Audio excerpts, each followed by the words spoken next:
Okay, so we're live. Welcome back to the Magic Minds podcast. I'm Matt Burke. On the show today, I'm joined by Denis Murphy. Denis, what's the crack? Thanks, man. It's a pleasure to be on today. Thanks for inviting me on. Guys, I've asked Denis to come on the show today because Denis is the author and creator of the Happy Mindset podcast. He's also wrote a fantastic book, Taking My Life Back. Brilliant book. Thanks, man. Thank you. How is the popularity and fame of being an author going for you?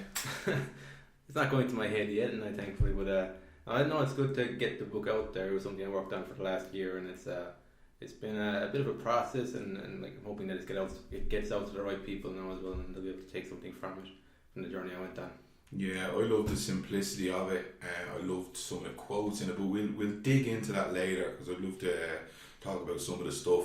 It was like when you and I spoke on the phone or on Skype. What was the other thing you had? Not Skype, what was the other one? Zoom. Yeah. Never heard of Zoom, so there you go. Bit of learning for you, Zoom instead of Skype. Me and you had similar thoughts around things. We've experienced similar stuff, and so when I read the book, I was like, yeah, that's really familiar, and it was very simplistic. But we'll come back to that and we'll touch on it. First and foremost, before we start, what's one of the best gifts you've ever been given? So what comes to mind at the moment is it was just the Apple AirPods. My sister gave them to me, and I listened to a lot of audiobooks and just a lot of music and stuff. So for me, like actually having proper quality sound in my ears is quite good. So that's what's come to mind there now. That's it. Yeah. So any hints for Christmas? There you go. Something like that. Something sound or something techie, deadly. The Happy Mindset podcast. Give us a feel about what is it all about. Give us your synopsis of it.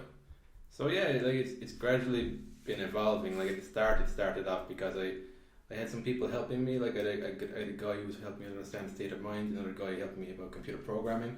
And I was like, I'm learning a lot of stuff here that's helping my life. I was like reading a lot of books and listening to a lot of podcasts and stuff. And I was like, what's the easiest way to get this out to people?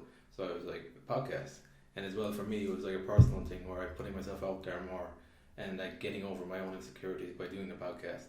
So the Happy Mindset itself comes from, I guess I touch on it in the book. It's like, for me, what changed my life was when I started asking myself, like, what actually would make me happy in my life. I was constantly kind of living for other people and living for how I thought I should be living.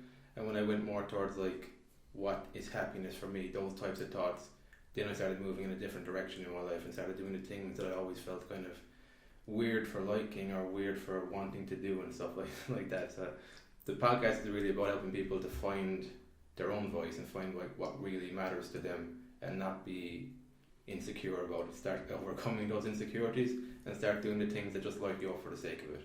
That's basically fantastic. But can I just go back when you said liking things that are weird, or you just go a little deeper on that? What do you mean by that when you say that? Even something as simple as writing.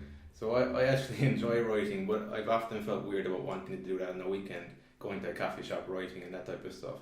I guess you grew up in a culture where it's like you go to the pub on the weekend and you don't really take an interest in stuff that's seen as academic.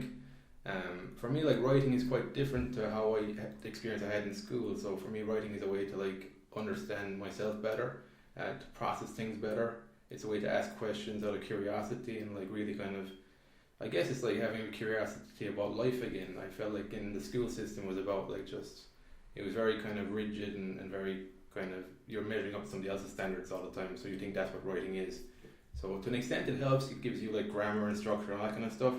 But you do lose a lot of like curiosity and looking at life in a certain way where you're like, this is very interesting. Like life is interesting. It's like there's lots of different things you can do in life. So that for me is what writing is kind of. It wasn't really promoted back in the day, creativity, artistic. You and I have spoke on the phone about that. You'd be laughed at. Even studying for exams. Remember, who was I talking to recently? I was talking to a guy in the job and he was talking about his wife. We come from a similar area, but she would have said to her friends years ago, oh no, I didn't even study for an exam. No, I don't study. It was actually uncool even to be educated back then. And like, so for you now to talk about creativity or writing on the weekend, that'd be laughed at, wouldn't it? Yeah, and I'm sure it'd still be laughed at. It's just what's changed in my life is that I've been able to like become more comfortable with that, overcome my own insecurities about what that means and stuff, and start seeing that it's my own stories I had about that being weird. That was really what was limiting me. It wasn't actually other people's perception. So like that for me is like that's what the podcast is about, like helping people to understand like how much you're just getting in your own way, and like when you start seeing that, you can start doing things that like are what you were meant to be doing. So that's yeah. Absolutely. Do you feel now, like, just to touch on what you said there, you feel like you've overcome your say your insecurities? Do you feel limitless now? I have a similar experience to you. I just feel like the gates are open now. Yeah, everything is possible. I feel the gates are open. At the same time, I still have like fear there, but it's just I know I can act this in spite of fear. That's, I guess, has probably been the game changer for me. Before, like if I felt like I'd fear on something, my story would have been that's just something I can't do. I'm not that type of person. I didn't have that kind of growth mindset of like, okay, I'm going to feel uncomfortable for a while here because I don't know what I'm doing. But gradually, as I do it more and I face my fears, I'll become comfortable with it, and then I'll realise whether it's for me or not, because sometimes it's not even for you, but you can't figure that out until you actually do it. That's an absolutely cracking point. The fear doesn't become debilitating, but once you go through it and then you can make that decision, like we were talking earlier about the radio, like I had fear going into that, but I went through it, and then I also realised this actually is not for me, I'm not interested. But a long time ago I would have been debilitated by the fear, like you're saying. Yeah. It's very empowering, isn't it? Yeah, it's empowering, and it's like, I guess you lose a certain amount of fear around the emotions that are like overwhelming. You can start figuring out that like it might feel overwhelming now, but what's the smallest step I can take to start diminishing that overwhelm? So like even for me, like I didn't straight away do a podcast. I was blogging for a long time, and even blogging, I can remember the first time I was, even something as simple as blogging for me was like, I don't know whether I want to put that out there, anybody can read it. After a while I realised a lot of people don't read this stuff. Starting off, like nobody reads your blog post. But at the time I thought that was the biggest thing, sharing my thoughts to the world in a blog post. Yeah. And that was a small step, and then after a while you're like, oh, this isn't that challenging, okay, let's move it on to the next level. And you kind of you go up level like that. Fantastic, that's deadly. I love it. I love hearing that. I love hearing the way you've grown through it and through your insecurities. I take my hat off you. It's fantastic. Here's a question for you. What failures have you learned the most from while setting up your podcast? You know, the whole journey you've been on, really. Failures. I think it's been the relationship with failure. It's that sense of like failure is the worst thing that can happen. Like, I guess I find the podcast is kind of strange sometimes because you don't know exactly whether you're doing things right or whether you're doing things in your own way. Like, I suppose the biggest failures would be like just procrastinating on something for a long time, and I suppose not being honest. I guess what the book helped me to do was to like just be honest with like my journey, what I actually learned, put it out there, let go of the outcome. I guess when I had the biggest fear of failure, it was that expectation that I was going to get a certain outcome, like certain people would accept me more, or I would have like a bigger sense of validation. Once I started realizing that like you can put stuff out there and let go of the expectation, because that's the biggest thing I've learned. And then I'm continuously kind of learning to deal with failure. Like I've got a career at the moment as a software developer, which is very new to me, and each day I go in there and it's like sometimes you get a problem and you're like, how the hell am I going to solve this? And so those old feelings of like I'm going to be found out, or like, I'm not going to figure this out. The imposter syndrome. That kind of stuff comes up. So that's like I found that I've never fully gotten used to that. Like I expect it now, which is a plus. Before I wouldn't even expect that. I thought that was just like a sign I shouldn't be doing something.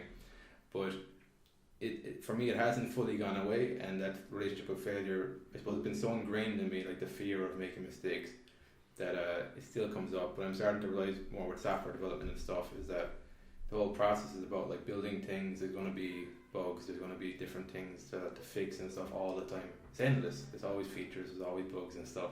So I guess by doing it every day, having that experience, that's how your relationship with failure can change a bit. And it's like, we won't get into the book yet, but there is a quote in the book where it says, I think it's the happy hypnosis, that we're hardwired for failure, and we have to rewire for happiness, isn't it? Yeah, like our default mode is survival mode, so like just having an awareness of that like survive, you know, that's the one, isn't it? We're hardwired just to survive, we're not wired to be happy. Yeah. So it's so for me it's like it's deciding, like asking yourself questions to lead you in a more direction, like what's happiness for me. I talk about it more from a point of view of like having meaning and a sense of happiness on a personal level that like other people mightn't get, but you know yourself that like you're doing the best you can and that you're actually creating stuff that somehow bring some joy to your life, even though it mightn't make sense to somebody else. That's yeah. So it's, I guess, understanding that your brain is wired to like keep you safe, and it's going to pay more attention to the fear and the threats than it is to like the things that you want to create and the stuff that you want to focus on. Just having that awareness, you can realize that I can start overriding my brain a bit more and not have to like live in default survival mode all the time. Yeah, like that. Like when I found out, when I had that aha moment that I'm not my thoughts and I'm not my fear, and then I become the watcher of my fear and my thoughts.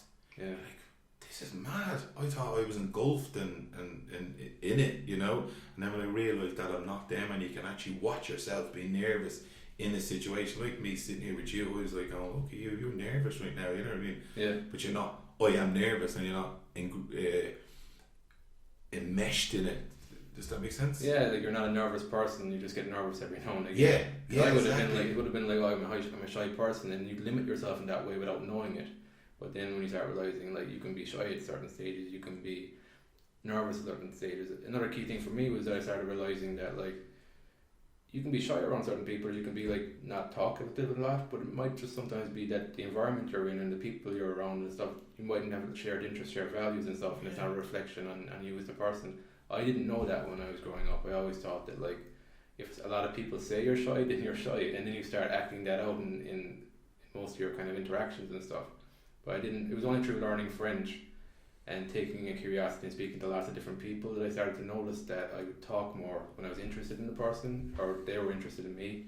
That the conversation just flowed. Like that's Yeah, that's fascinating, because then you start wearing the identity that people put on you, whether you're shy, whether you're this, whether you're that.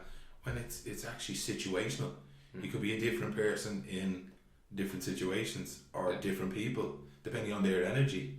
Yeah, it's fucking crazy, isn't it? What has been your greatest learning so far from the podcast, or learnings that, you know, through your journey even? I think the biggest thing from the podcast has been like the listening. So like from doing a lot of episodes and interviewing a lot of different people, you become a better listener, and like I've noticed that I've less of a tendency to try and steer things in a certain way. That like if I have somebody on, like I guess I've noticed like how much of a script I was playing in my own head of like how things should come across and like what's going on here and stuff. So the more I've been doing the podcast, the more I've just like been open to listening. And I guess the other fear I would have had before would have been if you're not thinking in your head about what you're going to ask next, and there's gonna be like big kind of pauses in the conversation that are awkward. Yeah, I've been the same as well, because I'd be like rhyming off what I need to know next instead of letting it flow. Yeah, and exactly. I kind of let that go myself, and that's been a great learning for you. Yeah, definitely. Yeah, and that was a huge thing for me in my life before, where it was like, you know, speaking to somebody day to day, you don't even realize how much you're like just waiting for your turn to speak or add to the story, and like you're not listening to what they're saying in those moments when you're trying to think of the next thing to say. Reloading, I learned that on a leadership course, you know, when we practice communication, you know, so you're asked to talk to each other and then remember what he says, but a lot of times you're just reloading, you're waiting for your turn, and you've missed yeah, and so a lot of things that can be insecurity driven. For me, a lot of it was insecurity driven of like, if there's a lull in conversation, it means that I'm a bad conversationalist. So it wasn't even about the other person or getting one over. A lot of the time it was just about like fill the space. Yeah, I want to become across as like a social person and stuff, so I don't want it to be like awkward silences between us and stuff. Gas. And same with me with doing the interviews, I had to remember the questions, because I don't want them to come across like I don't know what I'm doing. He hasn't got a clue. Why are you even doing podcasts? Why are you even doing journalism or reporting? So I used to forbat and remember them off, so then now I'm just like, sure, look, if we meander left or we meander right, it's grand. I don't really give a rat's. Yeah, I think one of the biggest learnings as well is that sometimes like you don't know what's going to work, or a lot of times you don't know what's going to work or what's going to resonate with people, and then the thing that you think wouldn't resonate with people resonates with people. So it's after a while you're just like, fuck it, I'll just be myself and just do different things and see what do people like and stuff by me doing my thing.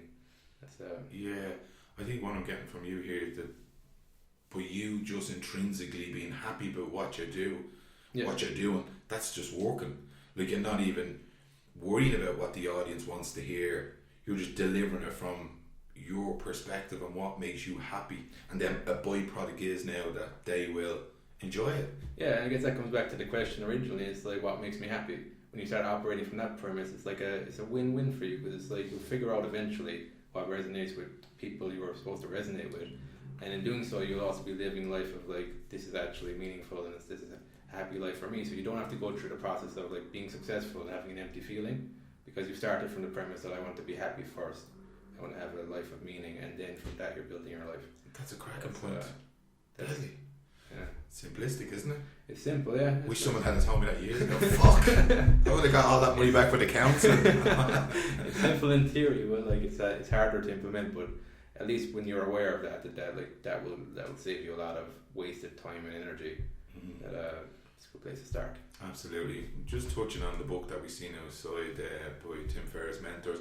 Do you have any mentors that you look up to, guides, people that you keep an eye on to shape your stuff or shape your path? Yeah, like I've over the years I've had a lot of different mentors. Like with mentors, I find that they help you, but it's also helpful to keep in mind that like to build your own kind of inner knowing as well, like to rely on yourself. So like I mentioned at the start, I've had mentors with state of mind, programming, but then I'd move forward and like I just kind of like, I don't know, sometimes I'm a big believer in when the student is ready, the teacher appears. So like I just kind of go with that sometimes as well. Sometimes you feel like I kind of got what I needed here, and you just move on. It's like it doesn't really work, kind of prolonging it sometimes. I kind of drift with it, but I'm always learning from someone. If it's a podcast or an in-person person, I kind of go with it. Yeah. What kind of podcast do you listen to, or who's your? I like Lewis Howes. I like Russell Brand's podcast as well. Okay. Joe Rogan. Yeah, they're kind of the main ones that come to mind for me. Were you a Blind Boy fan at all? I listened to a few of his stuff. Yeah. I find him interesting. I haven't listened to an awful lot of it, but. Yeah, I used to listen to it for a good while, and then you start banging on about nutrition and giving nutritional advice, and it was just like somebody rubbing their nails down the blackboard. Okay. I was like, oh, I can't really listen to this, but obviously that's a bit of judgment, but I still stopped listening to it.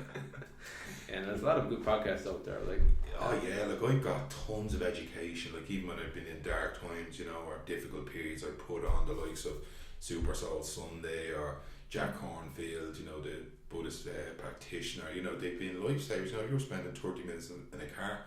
It's nearly like carpool therapy. Yeah. It's like stick on a bit of Oprah and listen to, I don't know, Brene Brown or... Yeah, Brene Brown's good too. Yeah, have you read any of her books? I've read... Which one did I read again? The Power of Vulnerability. And It's the Power of Vulnerability. What's the title? Is it the Power of Vulnerability? Power I've listened. I don't think I've read it. I've listened to it on Audible. Yeah, me too. Yeah. Deadly. Are you an Eckhart Tolle fan as well? Yeah, I do. Yeah, like I like different things. Like in moderation, I actually find him quite funny as well. He's kind of there's something. Yeah, he's quirky. Yeah, and he's got a lot of wisdom. Like some story. A lot. Like again, I guess that for me, kind of for him, like if you listen with an open mind and not try and analyze what he's saying, you kind of get stuff from it. But when you try and analyze what he's saying, you go nowhere. So it's I do that all the time, and that's only been a revelation. I only made a video tonight about this. As soon as I start watching or listening to any of these like spiritual leaders or people of any kind of stuff that's meant to be felt in the heart, I intellectualize it. Yeah. I think. When I get a problem, I think. I don't sit here with it. Yeah. I just go straight up, and then I try to fix a problem with the thing that created the problem. It's like going to a drug dealer and asking to help you get off drugs. Exactly, yeah. Trying to get your mind to sort it out, so it's a bit mad. But yeah, I love those spiritual kind of guys. Yeah, Alan Watts as well is another guy. I love Alan Watts, yeah. But I actually like YouTube, because YouTube you can kind of get short clips, or you can get clips like in, I kind of browse through YouTube every now and again and come across different things and fall into a rabbit hole of YouTube. Yeah, I guess you can do that. I guess another thing to keep in mind is the biggest transformation I've seen in my life is from creating. So like these things are very beneficial, like all the information, but until you start applying it, like when you start applying it, you have to get over your own emotions, and you have to that's when you start seeing things for real. It's like, I was afraid of this before, now I'm not. What has changed? Like until you get those real world situations, you're not going to really see a huge difference in your life. So I try and be conscious of that. I try and create as much as I'm consuming, and the podcast helps me to do that when I do that quite frequently. That's interesting that you say that, Dennis. I have now probably pulled back from my own, and I keep checking, oh, I need to go back reading, I need to go back learning. But I'm doing actually more now than I am listening and watching. Before I used to be consumed with YouTube, Audible, books. I'd have a book and an Audible going at the same time, and I'd be watching things. Now I'm kind of pulled back. Are you finding that you're creating your own content and your own work more so? Yeah, like I think even right now, like I'm not reading as much as I would have had before I wrote the book. I think you go through different phases. Like, I'm still reading a bit, but not to the extent that I was maybe a few years ago. And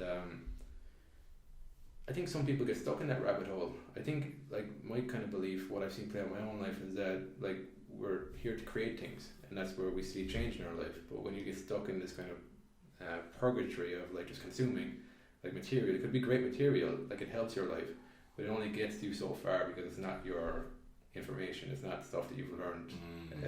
So it's an embodied level. You want to get more to the embodied level of, like, experiencing things, because it's more of a knowing then about things rather than something that's a theory in your head. Yeah, absolutely. And then again, it's all these watching motivational videos, inspirational, spiritual leaders. It's nearly like planning to live your life, where you need to read it and then go out and either apply it or start doing your own stuff. That's what I found. I was like reading too much, watching too much, and I said, you know, I need to start practicing again. I suppose it was me just being intellectual again. Just it was probably just easier for me to do it up here. Yeah. Now, like, I have to live it, you know, like, and there's a great quote, we'll touch on that later, you know, you have to be what you want the world to be, you know, you have to live it. Would you agree? Yeah, like, it starts from the inside out. It's like you have to, but yeah, you do have to be the change you want to see, because you can't change other people. And like for my life, what I've really been able to change is, like, how I see things and how I understand myself, and, like, how I can see the stories that are playing out in my life in a better, like, more clearly. From a lot of that's from taking action and doing things, getting outside my comfort zone and stuff. 100%. I now see the world totally different through different eyes. You know, I totally different. Now my perspective on life is totally different, and I think that's just, as you said there, changing from the inside out, really, isn't it? Yeah. What would you do differently if you were to do your podcast and your journey again? Is there anything that you would change? I don't know. Like, there's been, I think sometimes, like, the depth to what you do comes from the pain.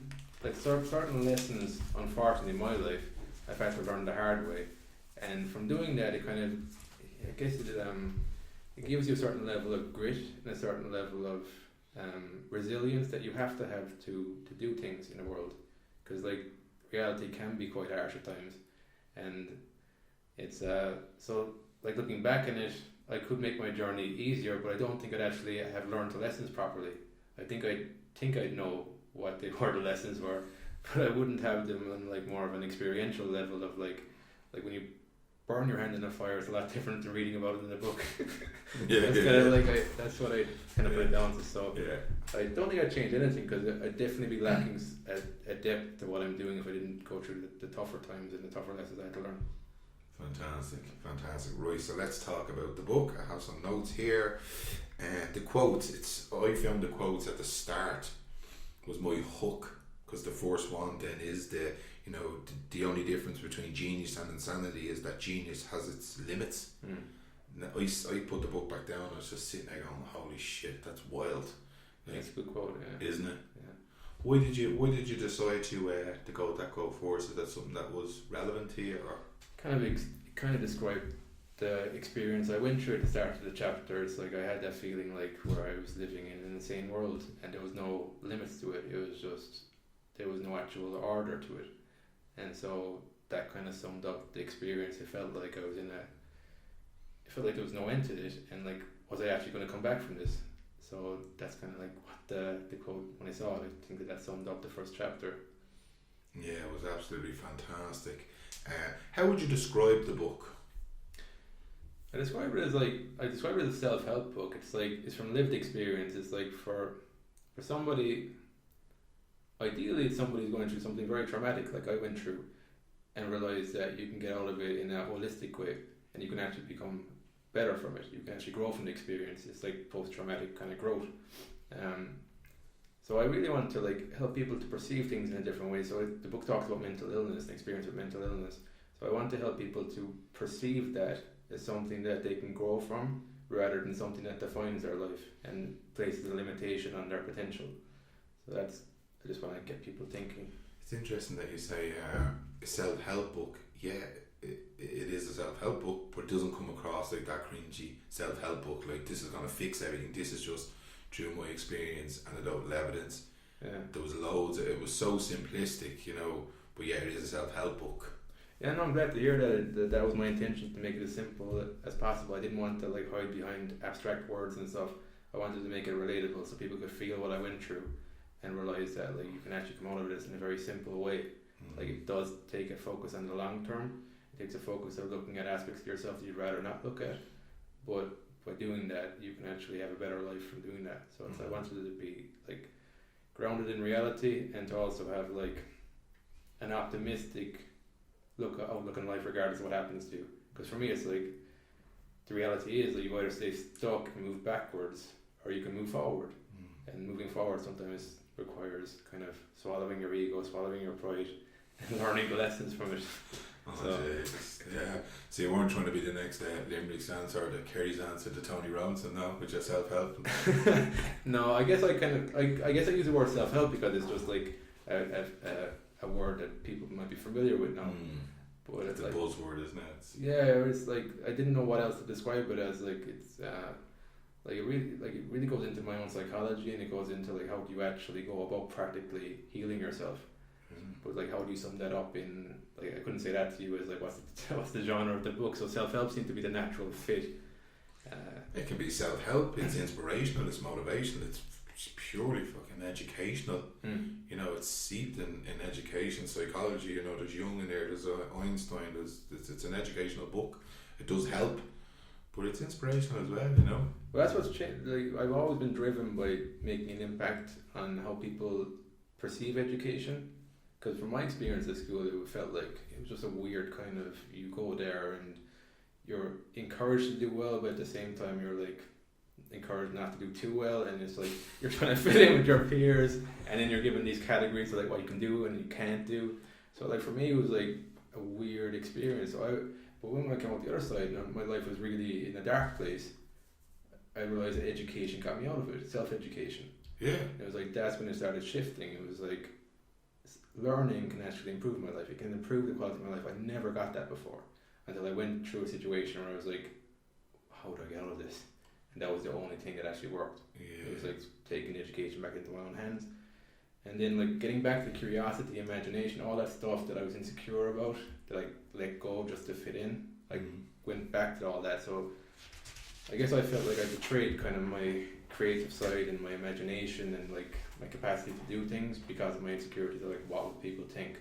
So I got this situation where I was like, well, worrying what people think got me here, so why not do things that make me happy and that I can create from and imagine again. Like, what's the worst that can happen? It can't be any worse than this.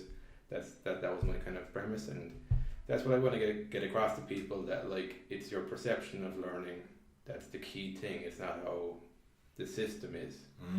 Yeah, because I've got major hang-ups about the system. Well, my own personal failings, that's why. Right, then when I went back to education in later life, because I had the thoughts and the perception that education is this and this, and I'm not ready for it because the system told me I wasn't, because I failed and I didn't fit into the box that they tried to put me in. And when I went back, just like what you were saying, I went, fucking hell, it's actually different. It's not the way I had perceived it. And then I was like, full steam ahead. Yeah. It's mad. You talk about, in the book, there's a quote where you talk about the meaning matters when it comes to hacking. Could you just explain that piece to me? For the language hacking? Yeah. Yeah, that was a key thing for me. It was a weird one, because I discovered language hacking at the same time that I had the psychosis.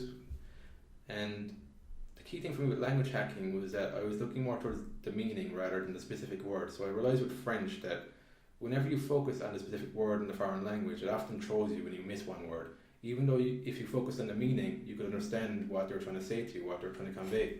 Right. So when it came to learning the Spanish and Italian, I was like, what if I learned the keywords and forget about learning every single word in the sentence and look for the meaning that can be sometimes derived from the keywords in the sentence. Fuck. You know, so like, I am happy. Like, if you didn't understand I am, if you just understood happy, you have a good chance that he said that this guy's happy.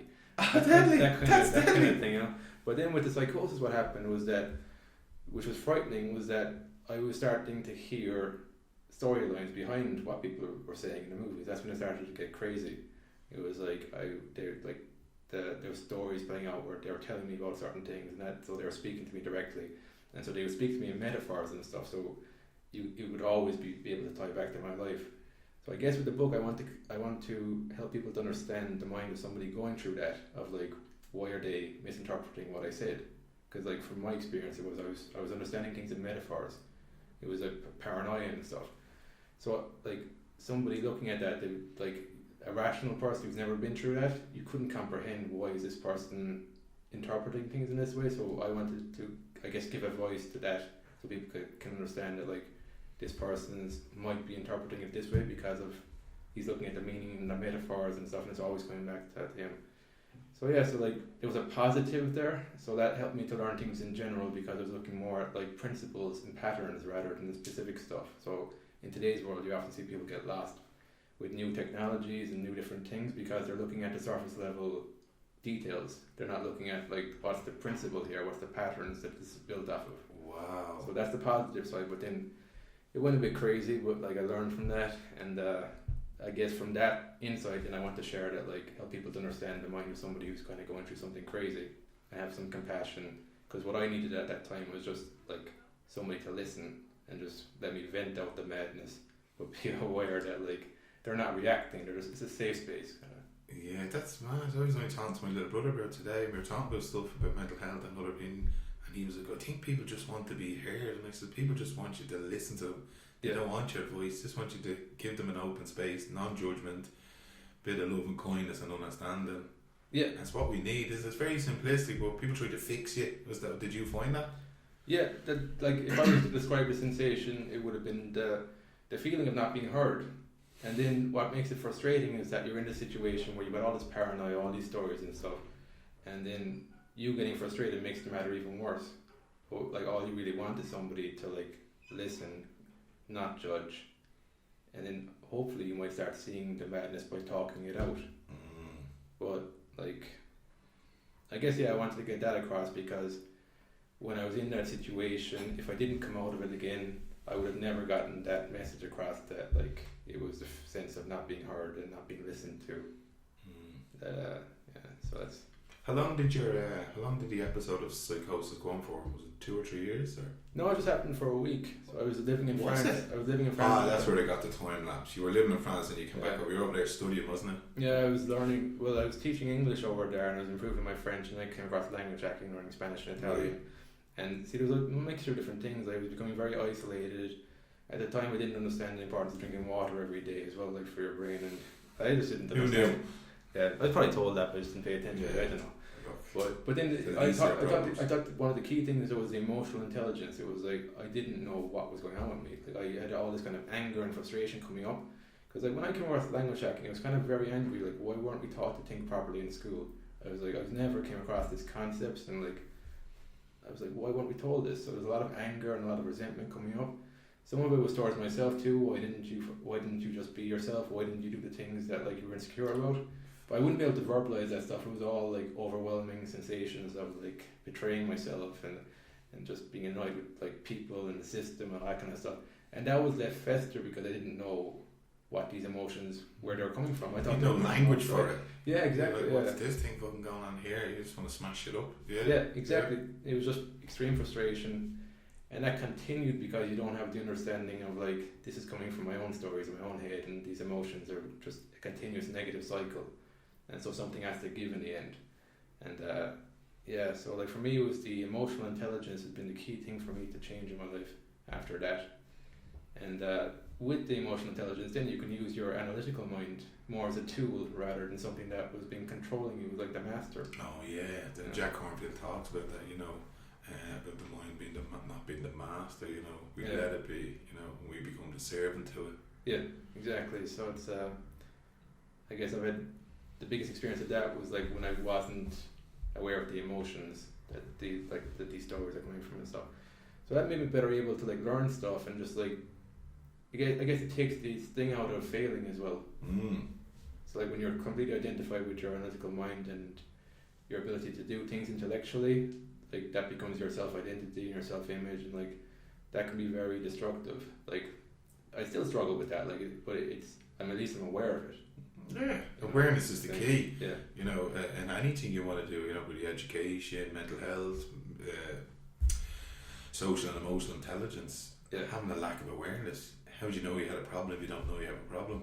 Exactly, it's contrast, yeah. Yeah, like you see people getting up on stage in X Factor and start singing, and your man goes, "You're shy." And you go, "No one has ever told me." They lack awareness. Like, that's the lack of awareness right there, you know? Yeah, exactly, yeah. There's a deadly quote in the book where you talk about the problems with your brain that plays out completely in your own mind. I was like, oh, that's mad. You know, again, it's back to the whole silent disability. It's in your head, people can't see it. Yeah. Could you talk a little bit about that?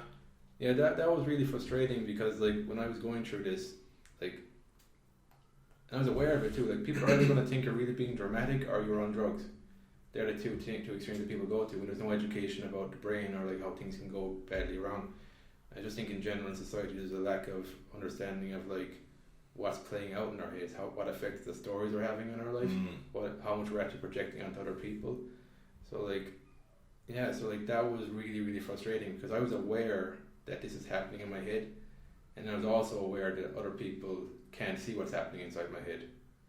So it was like, and I did have to go on medication too because it got into the stage where it was out of hand. Like, I had to get something to bring my brain back into order again. Thankfully that happened, but the healing part wouldn't have happened if I didn't, like, look at the emotional work. So, like, for me the medical or the medication was like a band-aid. It fixed the problem for a bit. Yeah, it's a symptomatic approach, isn't it? It looks after the runny nose and the cold, but you do have to get to the root cause. Yeah, exactly. And you talk about that brilliant in the book. Yeah, that's my intention. It's like, I guess another thing that was limiting me was this idea that if I went on medication, then it happened, but if I didn't go on medication, I could just sweep it under the carpet and it didn't work. So I was using my willpower to, like, try and fix myself. That doesn't work, like, when you're talking about, like, on a physiological level something's gone wrong. So I eventually realised that, like, this isn't helping and I have to, like, it was an ego thing. It was like I had to swallow my pride and go, no, this isn't working, I have to ask for help. And I got the help, but then it was like, if I didn't look at the emotional work and go on my own kind of journey over the last 8 years, then I don't know kind of how things would be. I don't think they would be that positive, to be honest, because I wouldn't have gotten to the root cause of, like, what was happening. So that's what I want to help people with, is, like, medication, like, it's finding that balance. Medication could be needed initially, but you might also have the option of, like, seeing this as an opportunity to, like, take an honest look at your life to make it better. Like, you've got balls of steel. People, not everyone does that. People like the pharmacological approach, and that's as deep as I'm gonna go. Yeah, but that's fair enough too. And that's okay. There's no judgment. I guess I'm just trying to give a pat to the person who was like me 8 years ago, and I was like, no, this isn't for me, but I don't know what to do. So I just had a sense that there was another pat. I didn't have any examples of it at the time. So I guess I'm giving an example for somebody who could be in a similar path. They know they don't want to do this, but they want to have, like, a clear kind of some sort of blueprint to go, okay, I can try something along this line instead. So, and again, it's about having options as well, isn't it? Yeah. You know, because the chances are, like, the medication might not always work, and this little thing will come popping back up again, you know? Yeah, that's it. Yeah, sometimes medication doesn't work, so sometimes you mightn't have another choice but to look for another option. Yeah, and I don't, and people don't say to me about medication, I say, look, do whatever works for you. I'm not going to start knocking meds or whatever that, because I can't say if they work for you or anyone else. I had my own path, and it's the road I went down, but if it's something you want to do, try lots of options, because generally, as we know, you have to get a lot of ducks in a row. Social and emotional intelligence, your drinking water, your sleeping, your eating, your environment, the people you spend your time with, you know, that whether they are positive or negative to you. So you could be taking the medication, but all the other contributing factors could be off kilt. Yeah. And you'd be up shit creek without a paddle. But you go, oh, I'm sure I'm taking the meds. Yeah. There's so much to get involved, Yeah, exactly. Yes, that's good. I think you made a great point in the book as well. The tough part for you was the language being used around it. Yeah, that was really difficult. It's only been, I'd say, this year that I've come to terms with accepting those words and stuff.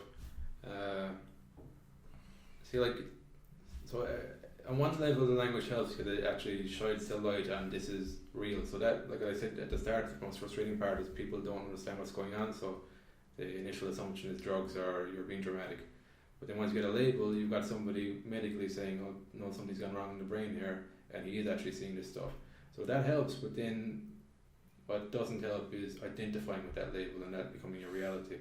So I was aware that could happen, but I didn't know how the hell do you not allow that to happen. So I just went on my own kind of journey. I had to figure out what was this first, and then be comfortable with it and understand it, so that other people's projections don't affect me then. But until you're in that place, it's hard, because you could let other people, how they perceive you, influence like how you see yourself. But once you get to a solid place of like, I understand this, it doesn't define who I am. Yeah. Then you're good. That's what I want to get across, and I want to get across that that's possible. So you can come back to like seeing yourself as a normal human being. You went through stuff. It's like breaking a leg or whatever. It's like things happen in life. It doesn't need to define you. Yeah. So I just wanted to give somebody, how do you actually do that? Because that was my question. How do you actually not let this define you? Yeah, it's interesting, because I was the same when I first didn't want mental health problems. I never knew what anxiety was. I never actually knew the word anxiety. I just said, oh, I'm a worry, I'm like me mum, like me dad. And then I didn't want to be labelled with all the crazy stuff. You know, when people used to call me weird, I freaked out. I didn't like the word weird. Yeah. But now I've gone full circle where I absolutely don't give a flying fuck what people say or do around me, because I've become so self-assured. But I wouldn't say to people that's what to do. You have to go through the journey. You have to go through the path like what you're on. Yeah, it's finding what works for you, what sits well with you. Yeah, that's what I'm trying to get across. Yeah, there was another great point in the book where it says acceptance of your problem. That opened the door for you, and it was quite healing and powerful. Yeah, like I think if you don't acknowledge the problem exists, it just kind of hangs there. At least if you can, I guess that's the first step to solving a problem, is acknowledging the problem exists. You mightn't know where to begin or where to start, but like you're done pretending that there's no problem there. So that's no more carpet to sweep under. Like, yeah, get exactly. The fuck under there. Yeah, exactly. Yeah, because like the thing is, when you do that, it just magnifies the problem. It doesn't go away until you solve them. Like so. Yeah, like that's kind of where I'd encourage people to begin. It's a simple step, but it's the hardest step as well. Yeah, accepting your failures, accepting your success, accepting where you're at. I think it's a huge one. It's gigantic. I struggle with it all the time. Accepting what is. But I think, excuse me, I think it's powerful if you can manage. I wouldn't tell people to start going accepting. I had this conversation at work with somebody. I was saying to a lady about acceptance, and she said, well, I couldn't ask people up in the ward and the spinal to accept their injury. And I said, I'm not saying to accept what's happened in the past, accept where you're at. Yeah. It's a hard one, and it's contextualised. It's to the person as well, you know. But it's empowering if you can accept where you're at. Yeah. I thought another great approach was the problem solving to mental health. You know, using it as an opportunity to learn. Yeah. And I don't know if a lot of people do that. Could you talk a little bit about that?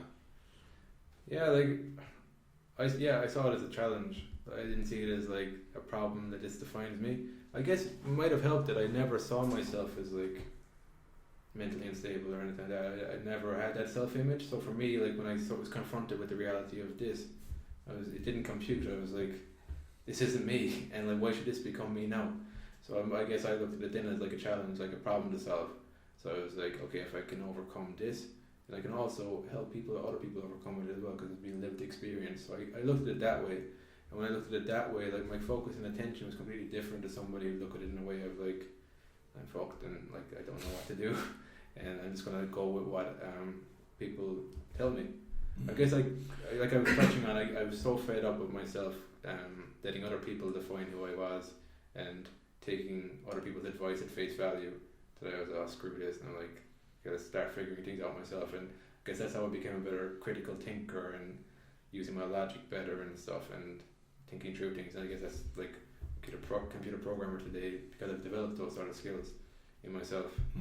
It's probably one of the quotes that I resonate with the most, because when I went through a difficult period back, and when I started out my journey in 2008-9, my approach was to fix this problem. I went intellect on it. I probably read maybe 2 or 3 books in a day or 2 days. I'd be throw that away, fix the problem, watch Edgar Tolle, I'd be watching spiritual people, like all the while, you know, it was a problem solving approach. helped a lot of the way, but I had to do other stuff as well. I just totally immersed myself in it, and analyse, at least the paralysis stage. I was like, I had too much information, I had too much knowledge. I was like, what the fuck do I do with all this? This fella says this, and this fella says do that. Yeah. But that's the thing. Yeah, you reach a stage where you're like, because everybody's in their own path, learning their own different lessons. It's like somebody could say the exact opposite to another person, both of it works. And you're like, well, what works then? And then you're like, but then like that's helpful to begin with. It gives you some patterns, principles, general principles that people go on. But then you have to like bring it back to like what's it specifically in my life, like, and then that's where you need to start going like trusting yourself, trusting your own things, and then being okay with learning from the mistakes you're going to make for like while you're doing that process. Yeah, and that kind of segues on to my next kind of question, because you talk about in the book, then you talk about when you slow down, through your intentions, through your meditation, you can start seeing the answers to your questions. Yeah, so I was never aware that in school, like that you can ask an introspective question. I remember when I was in France at that time too, I was asking a lot of like big questions of myself, like just kind of know those kind of like big all-encompassing questions of what's the meaning of life and that type of stuff. And because I didn't really have an experience of like introspectively asking, I was tending to analyze it quite a bit, and like you don't get answers for big questions from your analytical mind, you get it more from like introspection, reflection, and that type of stuff. So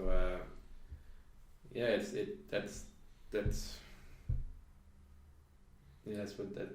Oh, how do you forget the question? It was I do that all the fucking time. I'm like, what did you ask me? I do that. My daughter goes, Dad, where are you going? I'm like, fuck, Dad, go on, ask me the question again. So what I basically said was like, when you slow down and you looked at your intentions through meditation, you were able to see the answers to your questions. Yeah, the important stuff. It's like, I guess it's one of those things where to up level your perspective on things, it won't come from thinking about it, because that's what's got you where you are right now. Back to the help again, the drug dealer to help you get off the drugs. Exactly, yeah. It's finding that the problem that got you into this was the thinking and the overthinking. Yeah. So you're not going to get back out of it by overthinking. And that's how a mentor can help. So it really depends where you're at in life and stuff, like, because they can provide a different perspective. Because sometimes you can't conjure up your own perspective. It'll be from talking to somebody else. So podcast is great for me that way, because I get different perspectives. Oh, 100%. Different things. Like, yeah, it's all about like just seeing it from a different perspective, and that's not wrong or right. And just something that you said earlier, and which kind of resonate with me, was developing a critical thinking. Yeah. Even developing a critical thinking to your own thinking. Yeah. I start asking myself difficult questions, and when I say that in my vlogs, it's like when I want to inspire people, I mean, ask yourself difficult questions, different questions, not the general ones. Question your thoughts, like, and look at them. It's hard, but again, I wouldn't be saying to people start doing that now. There's a journey to it. Yeah, it depends where you're at. Absolutely. This leads me on to a brilliant quote. It's believe it, see it, become it. I read that in the book. I thought it was fantastic. Talk us a little bit about that. Yeah, well, I think in my kind of experience, it's been you kind of just believe there's a certain amount of faith at the start. Like, you've got no proof that like you're going to make progress in your life. Yeah. There's this belief that like if I become more true to myself, if I start listening to myself more, I can start carving out something. So I guess what helps then is like you start seeing people who are where you want to be, similar kind of stuff. You start reading books as well, so you start seeing proof. That's where the proof thing comes in, even though you don't realise it at the time. You're like, okay, this does exist, and I can start moving in this direction. And gradually you become that, because you're starting to immerse yourself. So with languages, I learned like artificial immersion, or even going to the country and really immersing yourself. That's the best way to learn a language. So it's the same principle. It's like you immerse yourself in something. It's a relaxed kind of immersion. Like, that would be probably the one thing I would recommend to my former self, is that like you can immerse yourself relaxing into it rather than forcing it. It's like you're gradually. There's a good book actually, Willpower Doesn't Work. Kind of one of the premises is you start molding your environment rather than trying to will yourself to do something. Yeah, that's it, and that's something that I would always do. I'd get the book, I'd get the course, I'd go balls to the wall on it. I'd intellect the fuck out of it. Where now, like, even my spiritual journey, even my education or something, I'm trying to feel it more now, rather than being a highbrow intellect. Yeah. It's to actually immerse yourself in the rather than the. The thing is, from doing, like, you start dropping the stories, like, what's made me most unhappy, and what continues to make me most unhappy, is the stories I have about stuff. Story about what this means and what that means. And what really helped me was, like, realizing that the meaning comes from my own interpretation of the event rather than the event itself. Like, so that's a key thing to keep in mind. I mentioned in the book about stoicism. So because of what I went through, it was such a, it really kind of, I was open to everything. I was like, because I didn't really know what was going on anymore, because I was like disillusioned by everything, everyone, my whole life. Just like, I was like, what the hell is this? What is this? And so when I read Stoicism, then I was like, because I had that experience, I was open to seeing things differently.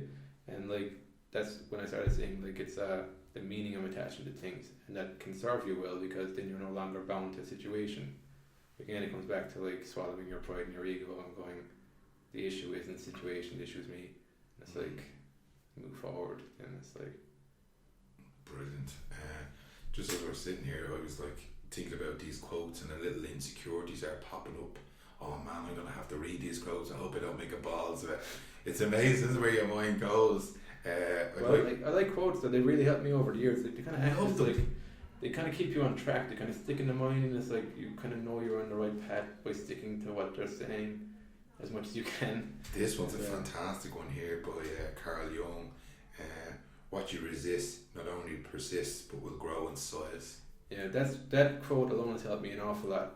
It's it's the principle of what you focus on. And I talked about in the book there, like, I learned the hard way. I learned by focusing on things I didn't want earlier on. Yeah. That I was getting more of it. And so when I was in that situation, I was like, okay, if it works that way, then it must work the other way too. I was hoping it works the other way. That's when I started testing it out. It's like, so that's when I started focusing on books, podcasts, and that's how I've written a book today and stuff. Like, I didn't shift that focus and attention towards the stuff I wanted in my life. And have a long term. I didn't think this was going to happen overnight, or it was going to happen in a few months. I kind of expect it's going to take years for this to work out. But that's what you want too, because you like. I don't do that. You're building a life. Like, oh yeah, I do everything yesterday, because I told somebody I'm thinking around the book, and she goes, "When are you writing in 2 weeks?" And I went, 3 maybe, and she goes, "Yeah, just calm down there." So yeah. I get like that too. Yeah, around different things, but it's I guess it's just generally have a general direction to move towards in your life. I think that's been the key thing for me. Another fantastic quote by Albert Einstein: "Knowledge will take you from A to B, but imagination will take you everywhere." Yeah, I guess that comes back to the getting out of your analytical mind. Oh, deadly. Meditation and stuff. Creativity, it's limitless. Like, as we say, it's just limitless. It's childish. It's just, you can go anywhere with it, rather than, as you say, the analytical mind. Yeah, but I think what tends to happen is that when we go through a system which doesn't really encourage imagination, that a lot of us either lose imagination, we don't believe we're imaginative or we're creative. And what played out in my life was that, like, I believed, yeah, I'm grown up now and I'm not like that, and into imagination or creating stuff. It was just paranoia then that was playing out in my life. Like, it wasn't extreme paranoia, but it was like just little dramas in my life and people I didn't really want in my life, and like, I just adapted to my environment because I thought that's what you should do, rather than questioning whether these people are the right people for me, whether I'm the right person for them. So like, that was my imagination at play a lot of the time, because it was not occupied in a constructive manner. So once I started doing the podcast, writing the book and writing my blogs and that kind of stuff, now I had an outlet for my analytical mind to be focused on something constructive that could, number one, benefit me, and then benefit people over time then if it became valuable. So it's I guess that's one thing I keep in mind as a creative person who wants to do things, is that do things for yourself first and foremost. Like, for me that sounded really selfish at the start, but it's not, because you're not guaranteed like what will land with people, and the only other thing is to like adapt yourself to people again, and then you might succeed, but then you realise I've adapted myself to somebody I'm not, and you're unhappy again, so you're back to square one. Oh yeah. So it's finding outlets for your imagination, and then just see what happens. It's like your life will change over time. It's like as your imagination shifts from paranoia to a constructive force. Absolutely, and I've always believed that through my intrinsic love of things, people will benefit from them if they're interested in my journey, the things that I like, whether it be mental health, nutrition, lifestyle, meditation. And if you don't, I'm like, sure, look, jog on then. So, but I do start from the inside. Yeah. I do what's going to please me. Did that take a while to get to as well? No, for me that it's was taken a while. me from the get-go. Yeah. These are what I like, and I'm going to do it. And if you like it, you like it. If you don't, then that's grand. Yeah. But it came from a selfish point in service of.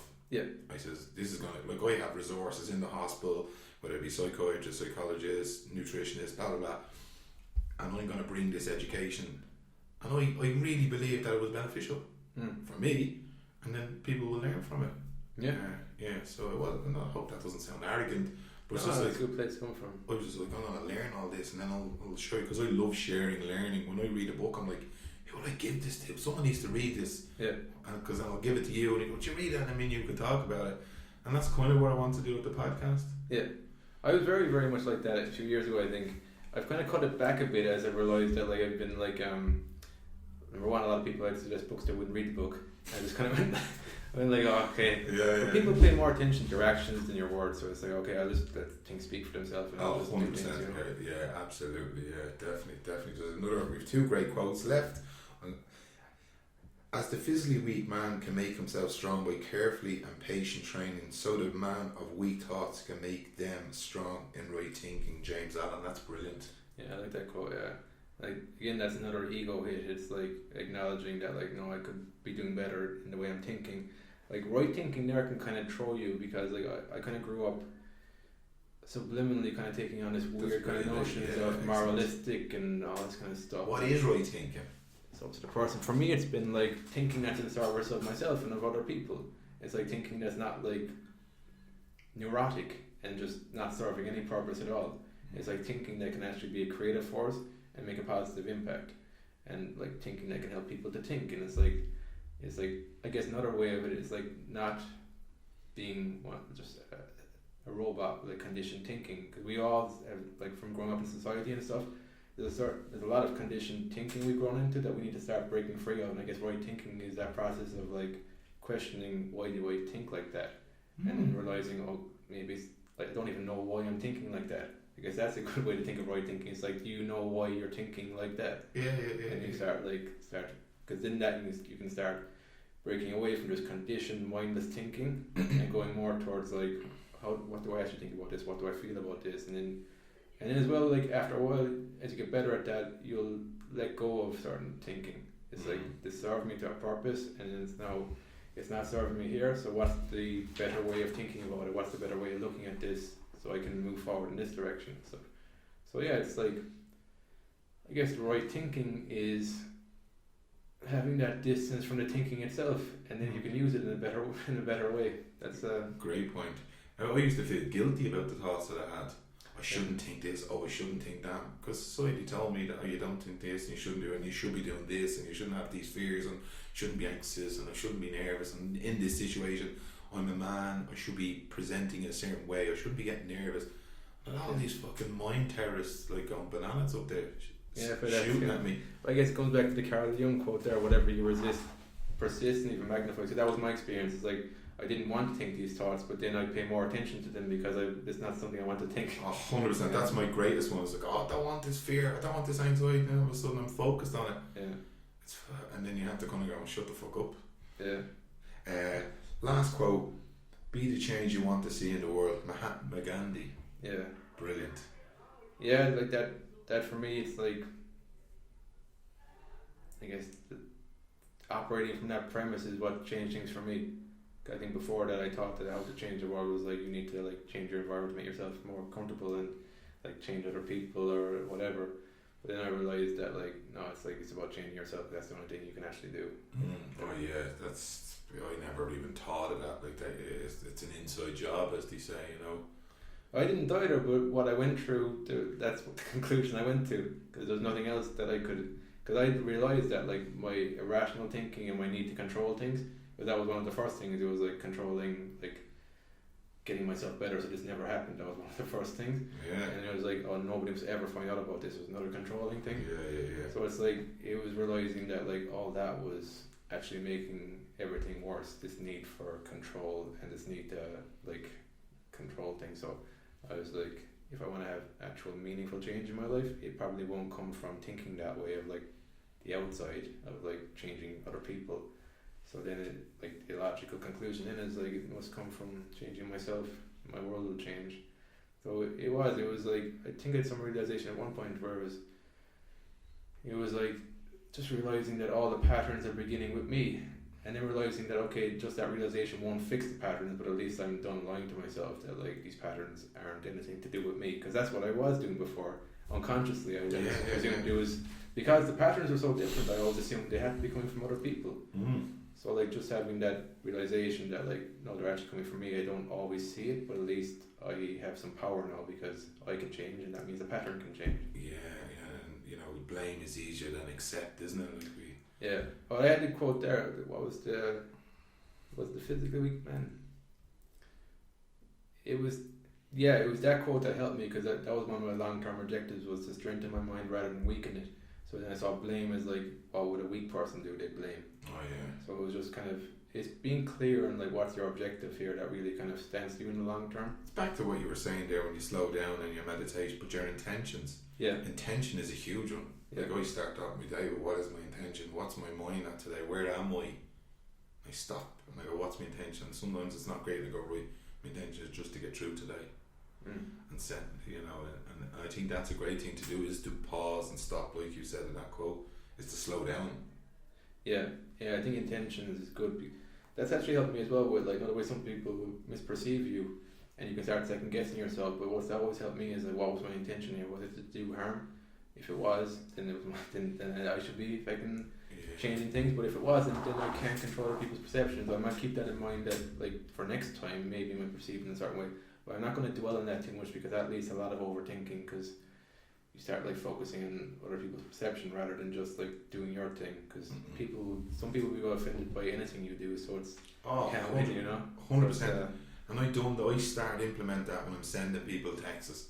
I'd say, what's your intention? What are you trying to get from this? Yeah. Are you being a prick? Are you being nice? Are you being sound? And then you just stop and pause rather than go random text or whatever, and you just vent at somebody. And I went, what's my intention? You're being a bitch, or you're being an asshole, put the phone away. Yeah. I was like, wow, that's mad. You can do that all the time. I didn't realise that as well. You could actually stop and pause. Yeah. It was like, grab my phone, not letting him say that to me. Yeah. And you go, what's your intention here? You know, like, you're being a prick, put the phone away. Yeah. And you can do that in any kind of life, any part of your life. Last question, I'll let you go. What's the one thing you'd like people to take away after listening to this interview? It's the main thing for me is like to rethink how we think about mental illness. That's not something that needs to define you. And to think about how you think about learning. It's like, for me in my own life, it's been the relationship with learning, how that has changed, has actually changed my life. And it sounds very simple. It sounds like, oh, that's rubbish or whatever. But like, when you rethink how you think about learning and you start seeing it in a light that actually is helpful, then you can start like thinking differently. And you start realizing the impact your thinking has. When your thinking actually starts changing, then your life starts changing as well. Like, but until you start changing your thinking, you don't get experience of like how powerful your thoughts can be and how powerful your focus and attention can be. So yeah, the simple thing is like, nothing has the power to define you, and rethink how you think about learning if it's not having a positive impact in your life. That's absolutely fantastic. I love the book. It's like two books in one. I love the quotes. They would just stand alone. You could actually just take the quotes and live by some of them. And then your experience here was brilliant. It was brave. It was purely honest. I loved it. And then the artwork was genius. I like it, yeah. Fucking, who done the artwork? David Villalobos. He's based in El Paso, in Texas. So I have Lisa Caprelli was like the publisher, and she just mentioned towards the end that her cousin is an illustrator.